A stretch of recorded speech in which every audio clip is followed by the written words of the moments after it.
Here we go, James chapter 2. James is going to challenge us this morning with the sin of partiality, that the kinds of judgments that we are to make as Christians are different than the judgments of the world. And we are not to be judging by appearances. And so that is the sin of partiality. And James challenges this church, and I think it's going to challenge us this morning. Speaking of appearances, I want to read you a story. So this comes with great fear and trepidation as a pastor. When you read a long story, people tune out. So don't tune out, all right? Give me your attention. This is the John Blanchard story. So it's an old story from around the World War II era. And so here it is. John Blanchard stood up from the bench. He straightened his army uniform, and he studied the crowd of people making their way through Grand Central Station. He looked for the girl whose heart he knew, but whose face he didn't. She was the girl with the rose. His interest in her had begun 13 months before in a Florida library. Taking a book off the shelf, he found himself intrigued, not with the words of the book, but with the notes penciled in the margin.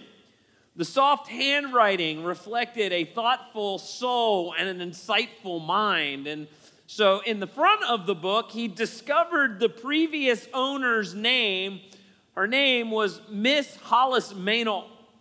With time and effort, he located her address. I know you young people find this hard to believe. There was a day that was hard to do, okay? So with time and effort, he located his address. She lived in New York City, and he wrote her a letter introducing himself and inviting her to correspond.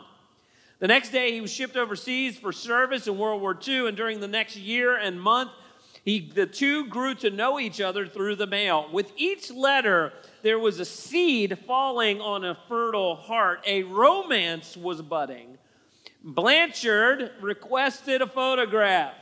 Typical dude. That's my notes, okay? Typical dude. But she refused, and she felt that if he really cared, it wouldn't matter what she looked like.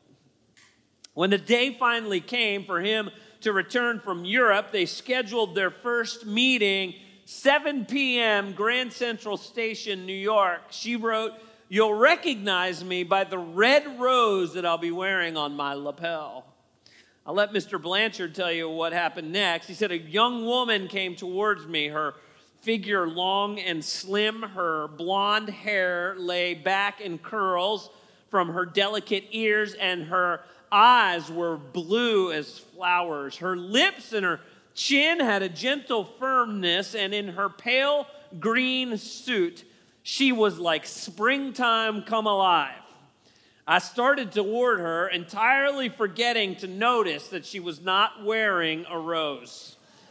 As I moved, a small provocative smile curved her lips, and she said, 'Going my way, sailor?' Almost uncontrollably, I made one step closer to her, and then I saw Miss Hollis Meynell. She was standing almost directly behind the girl, a woman well past 40. She had graying hair tucked under her worn hat. She was more than plump, her thick-ankled feet thrust into her low-heeled shoes. The girl in the green suit was walking quickly away. I felt as though I was split in two. So keen was my desire to follow her, and yet so deep was my longing for the woman whose spirit had truly companioned me and upheld my own.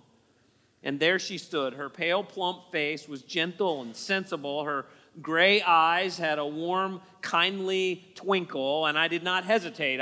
My finger gripped the small, worn, blue leather copy of the book that was to identify me to her.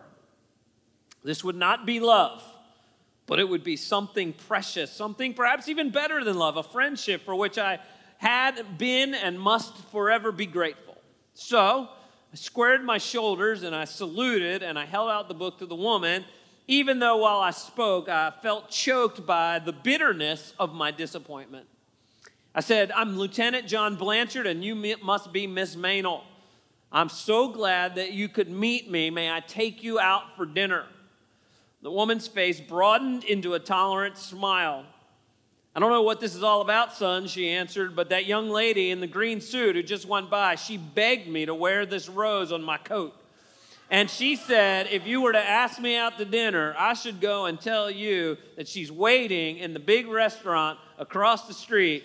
She said it was some kind of test. Way to go, John, right? Don't judge by appearances.